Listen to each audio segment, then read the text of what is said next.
Do you condemn the forced labor that the Chinese government and its suppliers use? I'm sorry, Senator. That particular question, I would leave that answer to the experts. I'm not an expert on that. Well, wait a minute. You're not an expert on whether or not there's forced labor in China? Correct. Well, wait a minute. You're not willing to say here today that the Chinese are exploiting the Uyghurs? I would leave that answer to that question to the experts. What does it take an expert to know that there's slave labor in China and the Uyghurs are enslaved? Do you know who the Uyghurs are? I do. Okay. So are you willing to say that what the Chinese authorities are doing to the Uyghurs is wrong? Sir, I'm not an expert to be able to make that case. Good Lord. I can't believe you're saying this. Hey everyone, welcome back. Today we're diving into one of the most intense and uncomfortable Senate hearings in recent memory. Senator Josh Hawley went head-to-head with an Intel executive, and what followed was nothing short of explosive.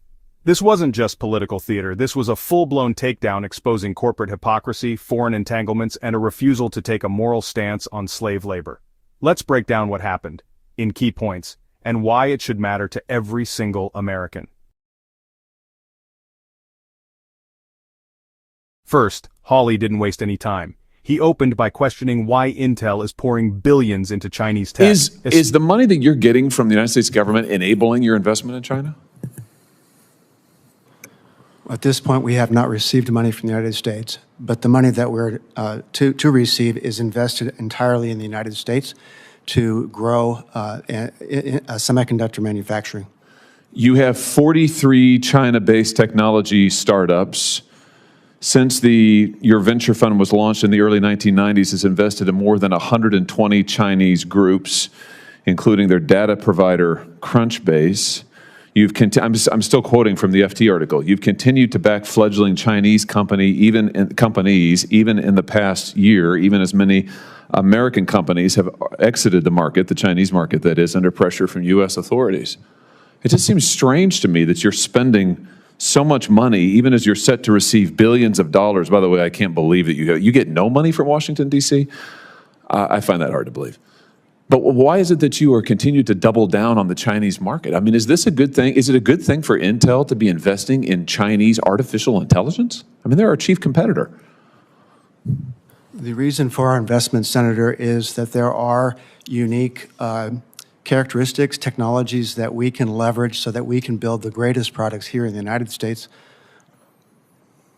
Well, yeah, I have no doubt that you're able to turn a significant profit off of what you invest in China, but how that inures to the benefit of the United States is opaque to me, not clear to me. What about your relationship with your suppliers in Xinjiang and Uyghur forced labor? Do you condemn the forced labor that the Chinese government and its suppliers use?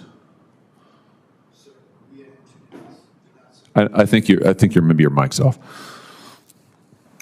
I'm sorry, Senator. That particular question, I would leave that answer to the experts. I'm not an expert on that. Well, wait a minute. You're not an expert on whether or not there's forced labor in China? Correct. Well, wait a minute.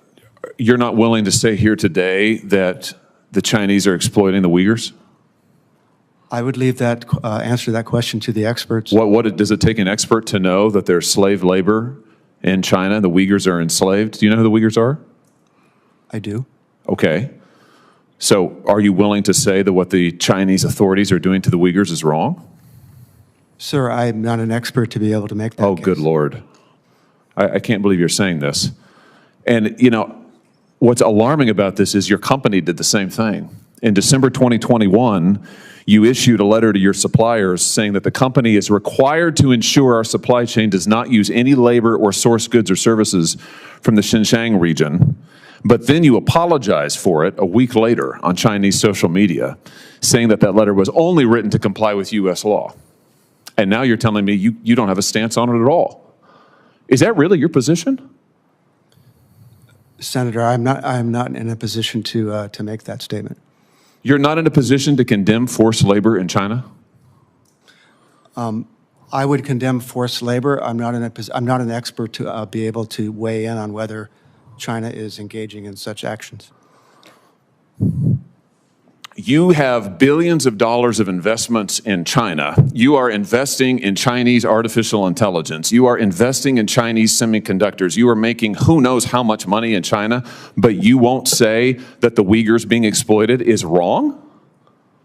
What is wrong with you people? That's not a rhetorical question. I can't believe I'm hearing this.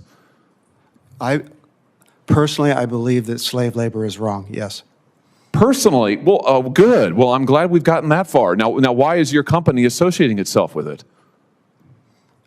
I'm not aware that my company is associated with it. I cannot believe that we are sitting here having this conversation. I cannot believe that it is not easy for you to say that Intel will have nothing to do with forced labor and what the Chinese government is doing to the Uyghurs, a religious minority who are enslaved as we sit here and speak today. I can't believe that you won't just clearly say that's wrong, we condemn it, we will have nothing to do with it. This is astounding. Senator, we do not support or tolerate our products being used in forced labor, slave labor, or child labor. Yeah, but you just sat here and said that you don't have any idea if it's really going on in China. But I'm not an expert in that. It doesn't take an expert. It doesn't, everybody knows that this is the truth, right? I mean, would you give me the same answer about the Holocaust? Do you have to be an expert in that to know that it was wrong and that it happened? I mean, good Lord. I just have to tell you, I can't believe the U.S. government give you any money if this is what you're going to do with it, and this is going to be the position of your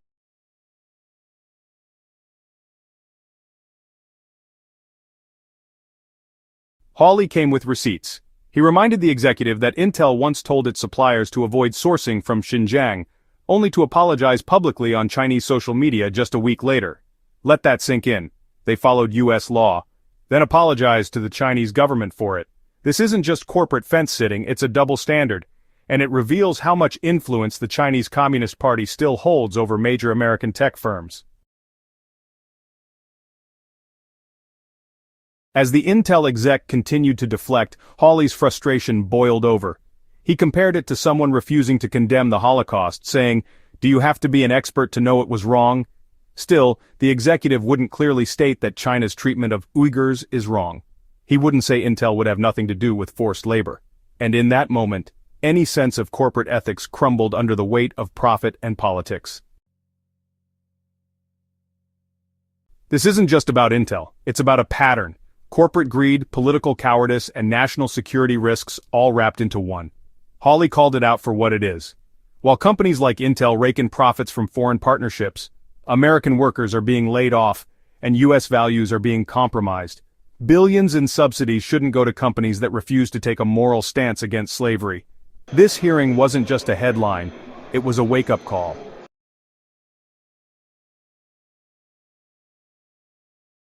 What Senator Hawley exposed in that hearing should concern every one of us. It's not just about tech or trade, it's about who we are as a country. Do we stand for human rights? Do we stand up to authoritarian regimes? Or do we let our corporations sell out our values in exchange for foreign profits? If this kind of accountability matters to you, if you believe in holding power to the fire, make sure you like, subscribe, and share this video. Let's keep shining a light where others are afraid to look. Thanks for watching. Until next time, stay informed, stay engaged.